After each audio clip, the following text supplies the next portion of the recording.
my like personality just tired university student. Anything is just on top of that. But that's the base. You take away all the like makeup, all the fashion. That's what's left there.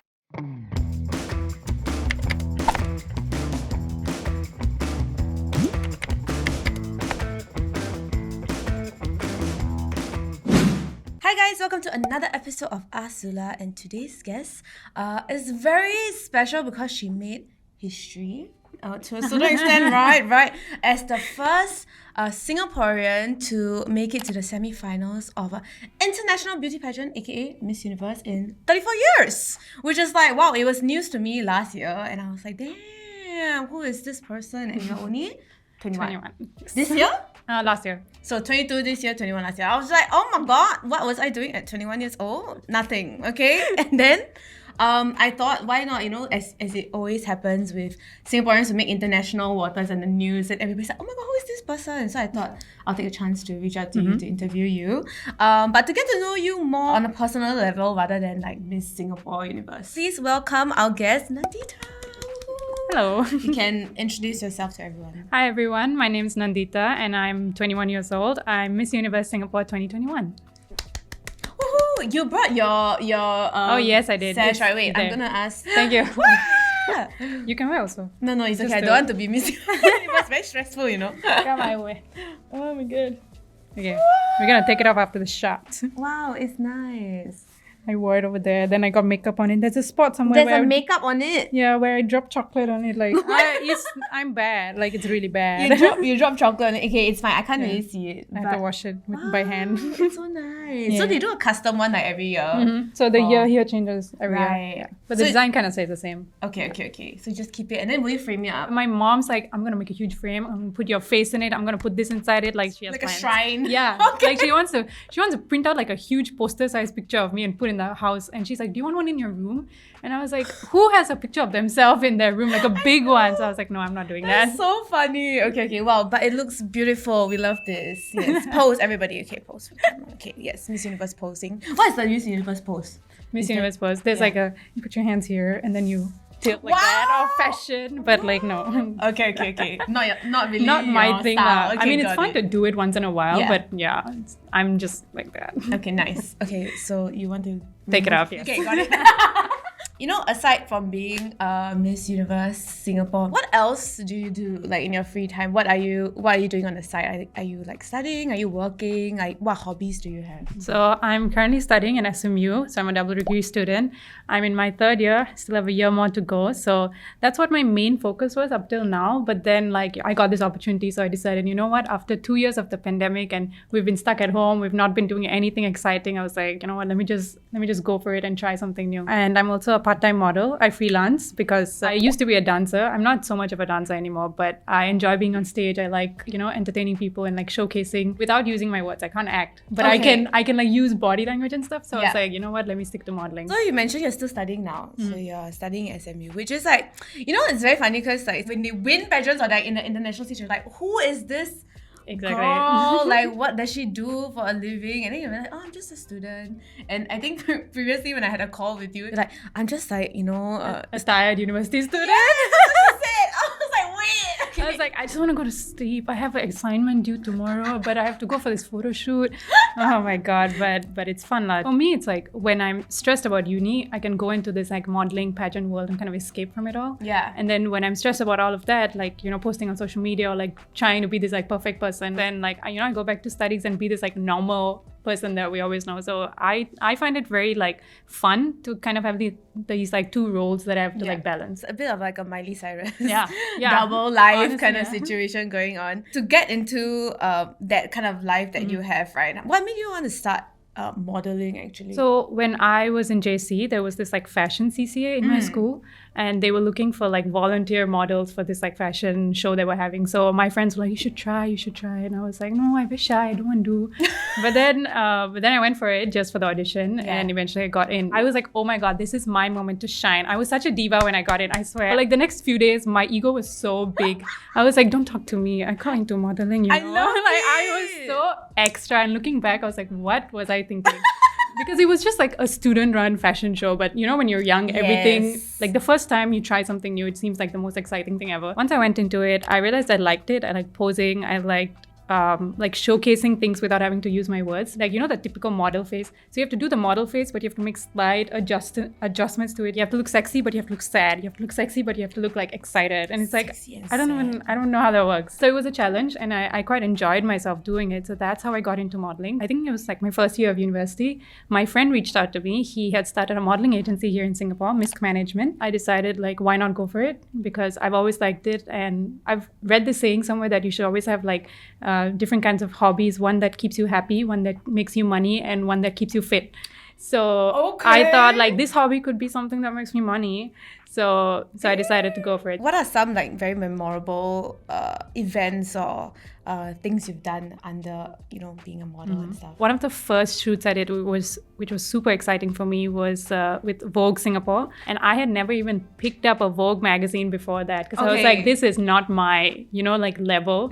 But I got that shoot, and it was a really fun experience, because I think that was one of my first like professional paid shoots with like an experienced photographer instead of just like student projects or something like that. So it was really a step up for me, and I think that was what gave me that boost of confidence, like, okay, maybe I can do this. And I think one other exciting thing for me was that Louis Vuitton did this virtual runway kind of thing in Singapore. That was my first runway show ever, and it was for fucking, oh my god, I swore, sorry. No, okay.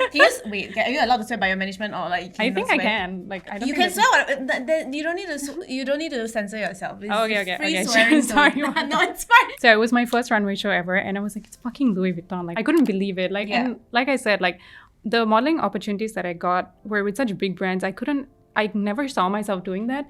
But once I got them, I was like, I feel like at home. I feel good doing this, and it feels natural to me. So I really enjoyed that, and I think that's what gave me a lot of exposure in a way. One of the creative directors for the Louis Vuitton show, his name is Daniel Boy, he was the one who kind of asked me to join Miss Universe Singapore, because he like noticed me at the show, and he was like, you know, I think you have potential, I think you have talent. So, you know, and he's like this like big fashion like godfather of Singapore.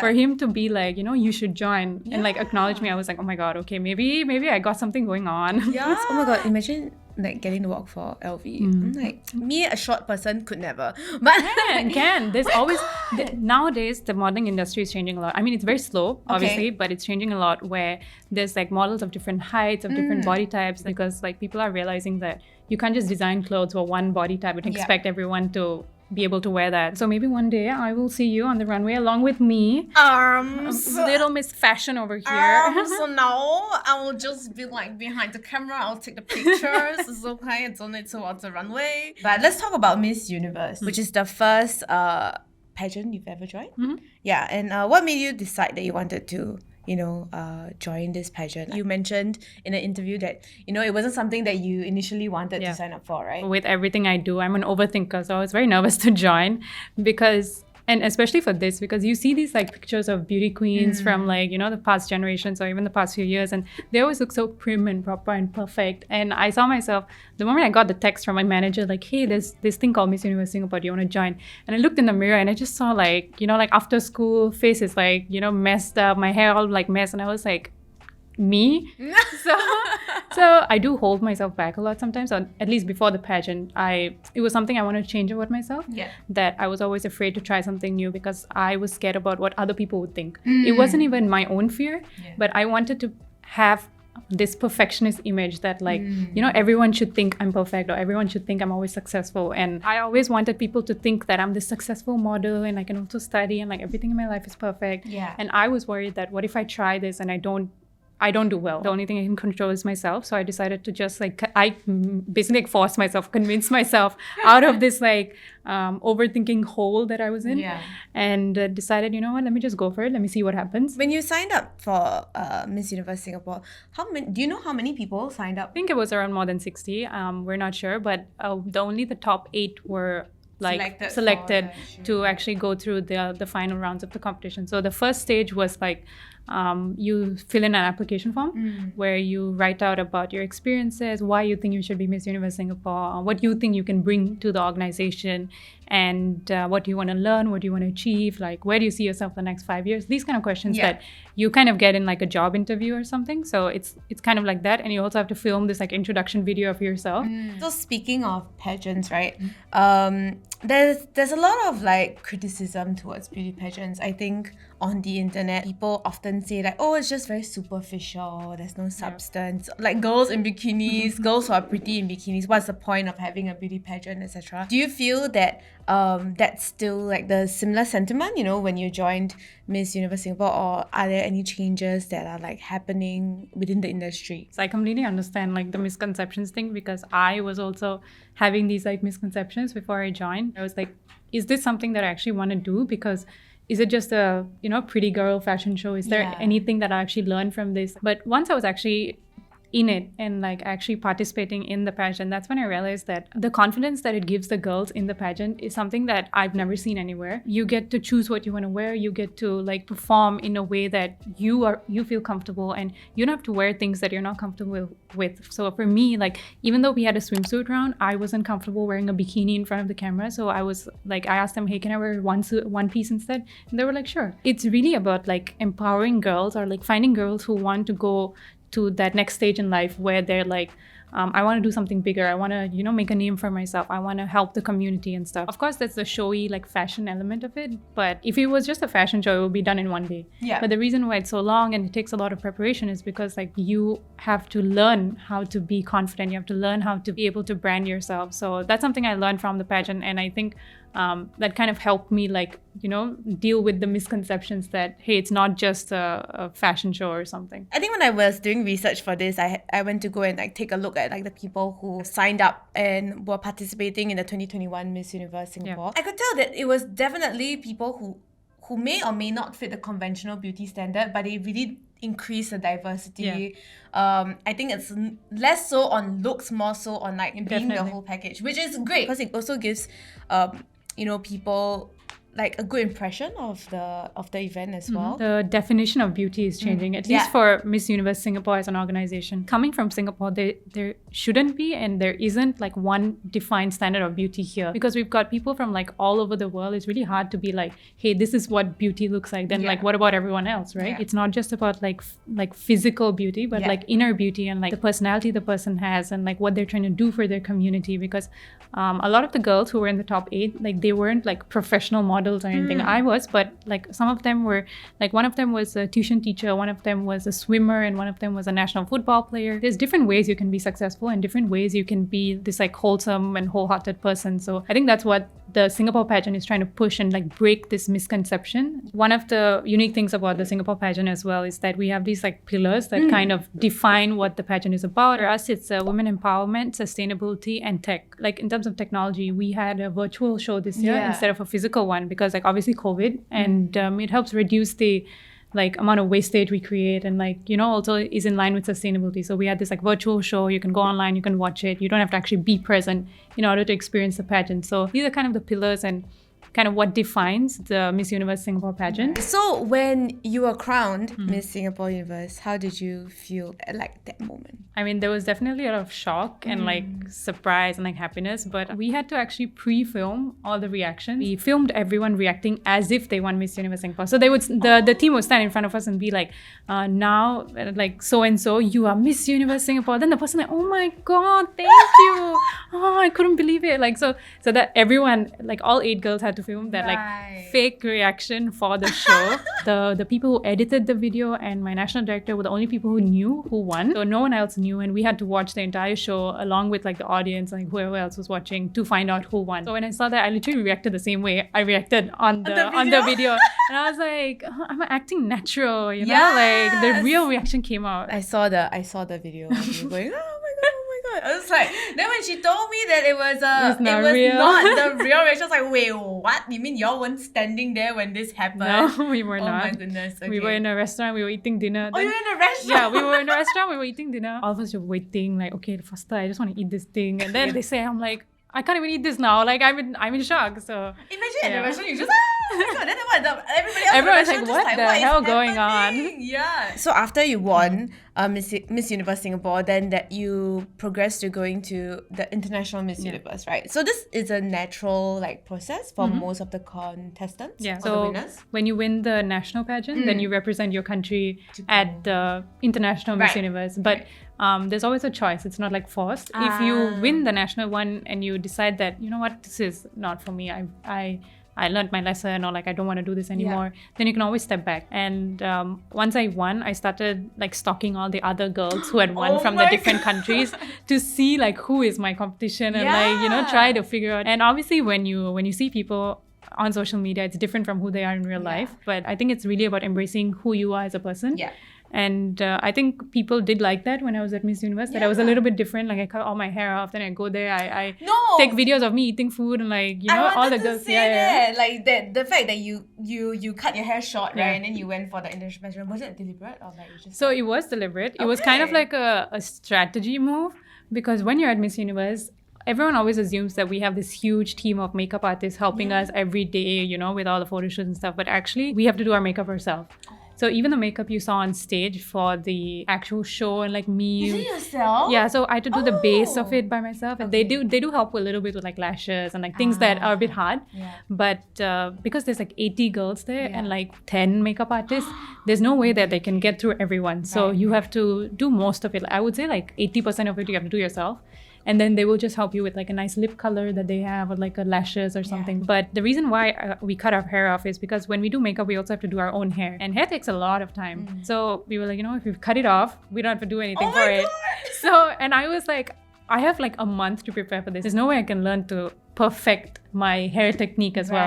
So it's like, you know what, let's just cut it off and see what happens. And so yeah, the haircut was a strategic move, and I think it really helped because I did save a lot of time. I could wake up 15 minutes later every day, so I didn't have to do my hair. But my roommate, who was Miss Universe Philippines, she would wake up earlier than me, and she would like fangirl moment. Oh my God. No, I did not fangirl, but like Miss Universe, like Philippines are like crazy about they like, love pageants. Right? She's such a sweetheart. I forgot I packed everything. I forgot my toothbrush when I went to Miss Universe. And the first day she met me, she was like, I have a spare one here. You can take it. So she's like super sweet, and she helped me out a lot. And she was like, oh, when you do makeup, do like this, because she has experience, right? So she would like teach me, and she would lend me her like whatever products that she's like, hey, you can use this. When you mentioned you have to do your own makeup, your own hair, like you wear the outfits, everything yourself. You don't even have a team to help you there to like wear it. So like the big gown, everything, or the national costume and stuff, which is like some of the national costumes, they are crazy. They have this like huge like frame at the back. Also. Exactly. So they obviously have people who can like kind of help you wear it. But you have to do majority of the things yourself. Like you are the only person. You have to just set it up yourself as well, right? So one day before, especially the national costume show, one day before that, you would see girls like laying out all the different elements of their national costume, because some of them had like a headpiece and then like this like frame with like wings or something, and then like, you know, things that go on the arm and like on the leg and everything. Ship it over. Some like there were huge boxes actually. You really have to have drive and like the energy to push through something like that. But I think once you put on that entire costume and get on stage, right, it's like a completely different feeling that you've never felt before. And to me, it's kind of worth it to go through all that. And also because like I did face a bit of like insecurities and stuff before I went to the pageant, because I'm from an immigrant family. My parents moved here in 1998, and I was born here. But obviously there's been a bit of xenophobia in Singapore, where people are like not very open. Like after I won especially, there was a lot of comments on some forums like, oh, should she be representing Singapore? She looks like a man, especially after I cut my hair off. And so they said that? Yeah. So what the heck? So for a few days I was like, what is going on? Do I actually want to do this? You know, I was like seriously thinking like, if I go and like represent my country, will people actually support me, you know, or would I just receive like hate for it? Right. So I was actually kind of like scared. Yeah. But I think once I was there, it felt like I was able to do something good and show that like, you know, there's no one right way to represent Singapore. Even though we don't want to say it like, you know, there's not one standard of beauty in Singapore. There is like a certain look when you think about it, be it for a male or a female, right? When it comes to like conventional beauty or attractiveness. So it's a good thing that in Singapore, what we're trying to do is also move away from that and to like increase the diversity also and like representation of people who are there. But unfortunately, there are just people on the internet who are stuck in like the 1900s or God knows what era, who like literally only see it's like, things have you not like walked outside and like seen people and like I just cannot don't get it. appreciate like anything other than what they think is the acceptable standard of beauty, right? Which is like what we are hoping to change. Even on like Zula, I don't think like we should conform to only having a certain type of person on the channel. And like, I mean, everybody has a story to share or like you something can learn to contribute. something from everyone. Yeah, correct. But if you're gonna like bully me about like my skin color or like my family like history and stuff, I really don't know what to say, because like what am I supposed to do? Yeah, exactly. Yeah, it's just crazy. Yeah, it's mad. But I'm glad you not prove them wrong. You didn't have to prove them anything. Exactly. But I'm glad that they had to like eat their words, because when you qualified as like the semi-finalist, I was like, damn! And then I watched the video. It My was face, so funny. Okay, please tell me, explain your face. So there's like 80 girls. We're all standing on stage, and then that's the first cut of girls getting into this top 16. Is like every single girl on that stage is like, oh my god, just let me get in, please. I work so hard for this. And it's like, so the probability is like... it's a 1 in 5 probability. So it's not that high. When they were calling on the first name, I was like, oh my gosh, if they called Singapore right now, I would lose my mind. And then they called France, and I was like, okay, they never called Singapore, okay, whatever. Then they called Colombia. I was like, okay, maybe they were not gonna call Singapore. And even though there were like 16 spots, but like you have to wait and wait. So I was kind of like losing hope and being like, okay, maybe they won't call Singapore up. The fact that it's been 34 years kind of like sunk into me that if like every single girl they've sent over the years, it's been very talented. If they couldn't make it, why suddenly I will be able to make it? You know, a lot of thoughts were going through in my head. And I will admit I was feeling a bit like stressed, or like I was standing there and like comparing myself actively against all these other girls. And then when they said Singapore, and like it was Steve Harvey, and he has this booming voice, and he goes Singapore, and then I'm just like, at first I was like, what? I was like, what just happened? I think my brain wasn't processing, but my body was like, we need to go right now. Get your ass please move in front of the stage. And I genuinely thought that, and I was just praying that they actually called my name, and I wasn't just going because they said some other country name. Imagine they were like, South Africa, and I start walking. Then I'm like, it would be the biggest scandal of all time. Like, so drama. But yeah, I was like, oh my gosh, are they actually calling Singapore? Then I was looking around, everyone was clapping. I was like, oh my god, it's actually me. I actually remember in the previous night, I was like in the shower, and I was like, what if they actually called Singapore? Then I was like practicing reactions. I'd be like, I was like, you know, like do some very like standard reaction. But then the moment on stage when it actually happened, my face was like all these like plans that I had completely thrown out the window. You know, like the pure shock you saw on my face actually came out. When you made it and then you walked on the stage, then it was very funny because I think when I watched the video, right, then you were like a bit like wobbly. I was like, what happened, Sam? My feet were shaking. I was like, please don't fall next to Steve Harvey. You're gonna make a fool of yourself. Like, please don't. He was like, do you need help? And I was like, I'm good, thank you. You're like, I saw you like, holding it there. Like, I was like, we're gonna be fine. It was like the first like, I'm gonna die, but I'm gonna smile through it. So that was genuinely what was going on through my mind. It was so funny. I love it. When you made it to the top 16 and then you flew back after that, you know, after the whole competition, then what was everyone's reaction? Like every single friend who I've ever talked to in my entire life, like every classmate from like 6 years ago, everyone's like messaging me like, oh my god, you did this thing, like congrats and stuff. It was really nice to like reconnect with people who I didn't like speak to for in a while. And I think like whenever you achieve something or whenever you post that, you know, you did something, sometimes there's friends who you never talked to in like long time, they come back and you connect with them again. So that was nice. And then I was on the bus going home that day, and there was this lady sitting in like the front two seats, like her and her friend. This lady, she turns around behind and she looks at me. She's like, and she just stares at me. And I'm like, do I have something on my face? I was like, what's going on? And then from the front of the bus, she screams at me, "You're the Miss Universe Singapore!" And I'm like, oh, this is because of that. I was like, yes, that's me. Hi. And they're like, she confirmed damn shocked you're taking bus. Like, no, I think so. She probably like, why does Miss Universe take bus one? I think she was like trying to process like, is that actually her? Because like, what is she doing here? I was just a random t-shirt and jeans, holding my laptop and like tote bag, like normal university outfit, and she was like trying to figure out, is this actually that girl? And it was really funny that like I'm in the most random situations and people keep like recognizing me. I think they perceive it to be like very like like a very atas kind of thing. Very atas, correct. So then when they see you on the bus, they're like, huh? Why are you sure? Like, why are you here? Yeah, it's so funny. But yeah, I mean, even when I went there, like you have this perception that, oh, like Miss Universe, like Brazil or whatever, that they will be them like stuck up, but they're actually just like normal girls. They're like, oh yeah, I have a day job back at home, and then like now I'm here. Now I have to go back to my job after this. I'm here on leave. You know, I'm here on leave. Yeah, so you have this like regular conversations with them, and you realize that like all these people you see, all this like glamorous stuff, they're actually just like normal people, and like they're probably like 90% the same as you and like do the same things as you. Maybe the 10% is they went to Miss Universe and came back, but they got a sash. Yeah, they got the sash and then like a crown. School people, do they recognize you? Some of them. I have this professor who's kind of obsessed with the fact that I won Miss Universe Singapore, and she holds this quiz at the beginning of class sometimes. Okay. And then one of the last question was like, which one of the following was placed top 16 at Miss Universe? And she put like the other girl's name and she put my name there. And I was like, what? Prof. No way! So she's like upset. Every time I come into the class, she'll be like, Nandita Banna, Singapore, which is how I introduced myself when I was there at the competition. So it's nice to see some people who are very excited about it. Like, it's very cute. Any upcoming interesting things that you are planning on doing? We've got interesting shoots coming up, All right. and I'm gonna start like a series of YouTube videos or something like that with some of the other Miss Universe girls. Oh. So that we can share about our experiences and talk about like what it's really like to be at Miss Universe. It's not just like me talking, but you really get the stories and the experiences of the other Miss Universe contestants. I just want people to know that it's not just a frivolous thing that people do, and it's actually quite meaningful. I think it's also to encourage more people to join and to get that life-changing experience that I got. If anyone is thinking of joining or they're like, should I join? Like, I would say just go for it and see what happens, because you can learn a lot from this experience. One final curious question is that, do you have the opportunity to say the iconic answering one of the judges' questions moment? I did have that in the Miss Universe Singapore one. The question was, what is the essence of a Singaporean woman? I think my answer was something like,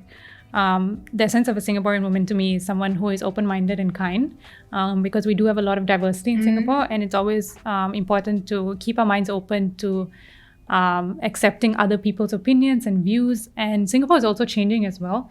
We're not the same country we were 50 years ago, and we will continue to change. So as society grows and progresses, like I said, it's very important to be open-minded and think about how we can all live together as a society, and keep that harmony instead of trying to like divide us further and further. So that's I think the gist of what I answered. I answered that in 30 seconds. I don't know how long it took here, but yeah, and I think that's one of the like strongest answers that I've ever given, and I think that's what kind of helped me get the Miss Universe Singapore like title. I think the judges saw that I really came from the heart. Like, I genuinely meant it when I think we should all be more open-minded and accepting of everyone around us. I was like, thank God I didn't say something stupid. Thank God you didn't end up on Miss Universe Fails. Yeah. Like, oh God, I love that. They asked a question, I'm like, and then I like blank out. I didn't want to do that, you know? Yeah. Because that happens sometimes. So. Yeah, I totally get it. But I guess that was a great way to end this video, because I think that was like, the final question. Then final question for the video. See, I'm so smart, guys. You should run the pageant. I know. You should do a ZULA version of the pageant. Oh my God. And I will come and I will participate. Oh my God, you just be our judge. No, I will participate. Participate. I will participate again. Oh my God. I want to be the Miss ZULA. Miss ZULA. I'm dead. I love it. Okay. You should do a video where I judge, and all the people who work at ZULA, you come, you walk. I will. Oh my God, we are.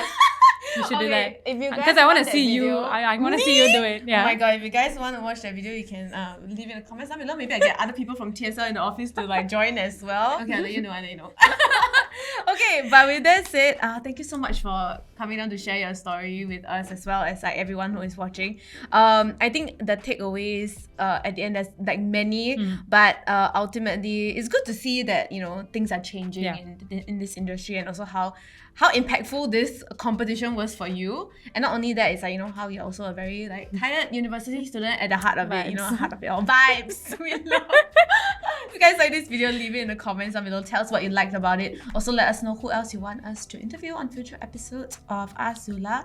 And don't forget to like, share, subscribe. And And yeah, we'll see you next time. Bye.